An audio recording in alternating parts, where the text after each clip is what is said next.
Halo Cinecrip, balik lagi di Trailer Reaction bareng gue Rashid Hari. Dan yang akan gue tonton kali ini adalah trailer film Indonesia yang agak beda nih. Alhamdulillah bukan horor. Nanti ya horornya lanjut. Alhamdulillah kali ini gue minggir dulu di horor. Tapi ini adalah film yang ya sama kayak 24 jam bersama Gaspar yang gue react beberapa waktu lalu ya. Ini adalah film alternatif yang lebih dulu jalan-jalan ke festival internasional, ke festival luar negeri sebelum nantinya pulang kampung tayang di Indonesia. Yaitu film terbarunya Regas Banuteja, Budi Pekerti judulnya. Ini udah screening di Toronto September kemarin, Toronto International Film Festival. Terus pertengahan bulan ini bakal juga screening di SXSW di Sydney itu. Dan akhir bulan nanti baru balik ke Indonesia pas tayang di JFW Jakarta Film Week. Sebelum akhirnya rilis di bioskop tanggal 2 November. Dan sebelumnya gue mau nyapa dulu nih teman-teman yang udah join membership Cinecrip. Thank you banget. Thank you udah mau meluangkan sedikit harta karun kalian buat kami. Kalau yang belum join dan pengen muka dan namanya nongol di video Cinecrip, monggo silahkan gabung di Tier Bestie dan La Familia buat dapetin fitur ini. Oke, balik ke Budi Pekerti. Ini adalah film panjang kedua ya dari Regas. Kita semua masih ingat bagaimana debutnya Penyalin Cahaya itu mancing banyak keributan. Dari awalnya keributan positif, pas screening 2 malam di JAV terus selalu dapat standing ovation. Kemudian ya sayangnya berubah jadi keributan negatif pas penulis naskahnya tuh dicoret dari kredit karena adanya tuduhan pelecehan. Yang rada ironis itu sebenarnya anjir, karena filmnya sendiri ngomongin soal itu kan, ngomongin soal anti pelecehan seksual, ternyata penulisnya melakukan hal yang sama. Tapi ya sudahlah, itu gue nggak mau bahas detail kasusnya, itu adalah pembahasan untuk ya lain waktu dan lain tempat. Kali ini gue mau fokus dulu ke Budi Pekerti, ke Regas. Dan masalah tadi itu nggak menghapus fakta kalau Regas adalah sutradara yang talented loh. I mean, achievement directing dia di Penyalin Cahaya, mau ada cerita apapun, mau ada kasus apapun tetap oke. So gue tetap nungguin banget Budi Pekerti ini. Dan gue juga udah denger banyak buzz positif, puja-puji dari beberapa orang film kita yang udah sempet ngintip film Budi Pekerti ini. Jadi gue dengernya tuh, gue excited. Dan kayaknya sih dari beberapa omongan-omongan itu nih bakalan ya mirip kayak Penyalin Cahaya gitu, dalam arti tipe film yang bisa bikin penontonnya itu emosi, pengen nimpuk layar, pengen ngamuk-ngamuk gara-gara ngeliat perlakuan gak adil yang diterima sama karakter utamanya. Karena kalau dari sinopsisnya ini kan soal guru BK tuh yang ribut di pasar, cekcok di pasar, tapi itu terus direkam, keributan itu direkam dan videonya disebar di internet terus viral. Dan itu bikin dia dan keluarganya dibully sama netizen, bahkan kemudian itu ngaruh juga ke kehidupan mereka di dunia nyata. Padahal orang-orang tidak tahu kebenarannya seperti apa. Nah, itu dia, sama kayak Penyalin Cahaya sih. Kasusnya beda, tapi poinnya adalah sama-sama ini soal kegagalan atau lebih tepatnya tuh ketidakmauan masyarakat kita buat mendengarkan kebenaran. Kayaknya ya ini sotoy-sotoy gue aja nih, nonton trailernya aja belum anjir. BTW judul internasionalnya Budi Pekerti ini adalah Andragogi. Andragogi, buat yang belum tahu itu adalah sebutan untuk metode mendidik orang dewasa. Satir kayaknya. Ini nyindir netizen yang berlomba-lomba mendidik karakternya, mendidik si protagonis lewat bulian mereka. Ini tai juga sih pilihannya. Baiklah, kalau begitu akan gue tonton dulu trailer untuk Budi Pekerti alias Andragogi. Sejak usaha Bapak bangkrut karena COVID, Bapak ternyata punya bipolar. Kita perlu tambahan uang untuk konseling psikolog. Lah, kampus saya itu. Muklas terima endorsan. Ibu Anjir. kamu jadi wakil kepala sekolah. Enggak. Ojo pupuk meneh, Pak. Ini wis pupuk 12 jam lho, Pak. Tak tukoke putu Mbok Rahayu zaman kuliah mbiyen. Ya. Bapak itu kalau sudah dapat nomor antrian, tolong dipatuhi, Pak. Lah dia emang saudara saya yang datang sejak abang untuk Aduh. mengantrikan. Anda bohong. Lu ngecek ribut. Sampun. Orang Video ibu marah ke penjual pesepeda yang sombong nih. orang dalam 7 jam. Anjing lah. Satu video remix meme karo parodi. Ibu itu negur orang yang nyerobot antrian. Tapi wong-wong ngira mama misui bakule kuwi. Banyak yang minta ibu diberhentikan dari guru BK. Ukuran sendiri aja masuk boleh. Bangsa juga Kamu itu. tuduh yang salah. Ya aku bilang sebenarnya. Bapak-bapak dengan kaos bergambar elang tersebut menitipkan pesanannya. Bentar. Gue nggak tahu kenapa tapi tatapannya Ine di tadi itu pas lagi baca itu wow, bentar. Bapak-bapak Tajam dengan banget, kaos coy. bergambar elang tersebut menitipkan pesanannya. Ngupload video klarifikasi sih. Mama ki ono sing arep nuntut pencemaran nama baik. Saya mensomasi Bu Prani. Bagaimana kalau Bu Prani membuat video permohonan maaf buat bapak itu saja? Saya mohon ini jangan sampai ke jalur hukum ya. Nanti nama sekolah dibawa-bawa. Elah, nama sekolah, tai. Yang nyerang ibuku kayak gitu. Jangan budayakan bentak-bentak. Kalau bapak ngambil keputusan aneh-aneh kayak dulu, piye? Aku nggak mau kehilangan bapak cuma gara-gara satu berita bohong. Klarifikasi ke publik ini tetap dibutuhkan, Bu. Iki sasi paling aku dewan dulu. Apa nih ngolio? Iki mingsak notifikasi, Mak.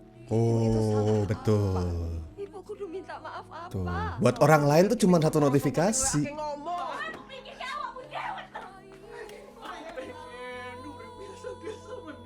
Apakah cuma karena video 20 detik, 20 tahun pengabdian ibu jadi guru akan hancur? Memang bangsat netizen.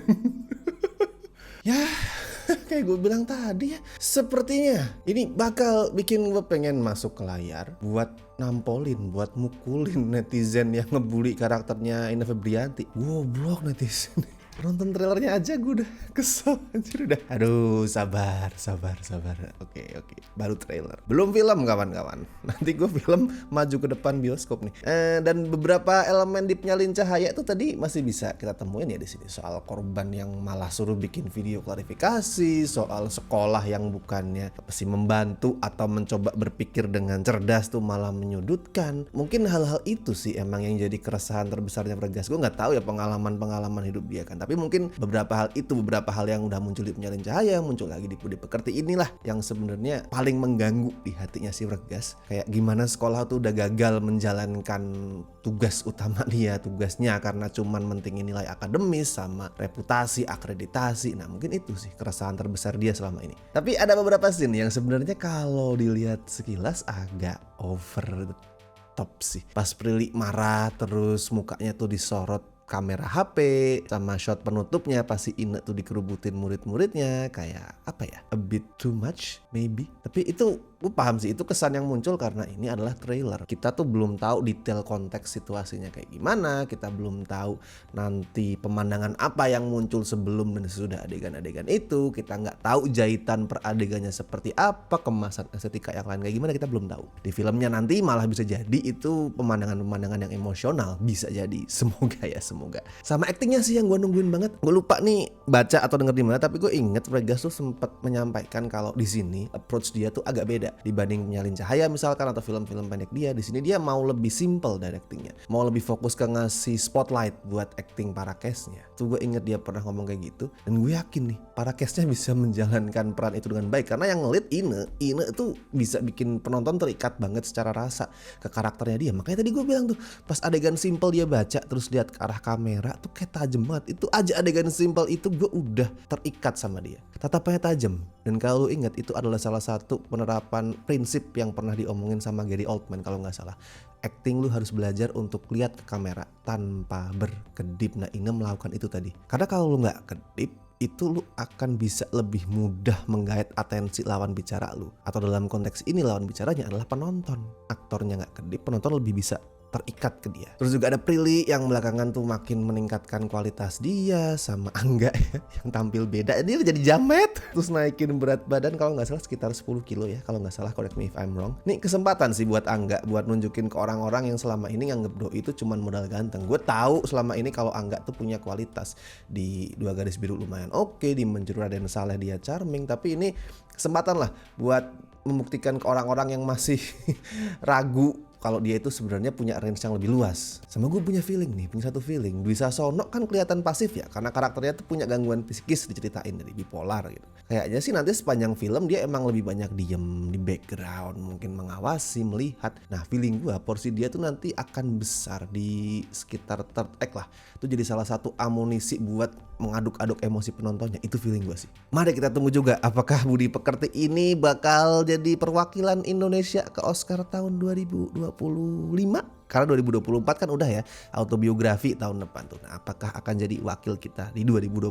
Nah, itu mari kita tunggu. Masih panjang perjalanan lah, masih banyak film lain yang belum di-reveal, terus ada juga film-film kayak 24 jam bersama Gaspar, jadi masih sangat panjang perjalanannya. Jadi mari kita tunggu. Tapi menurut lo gimana?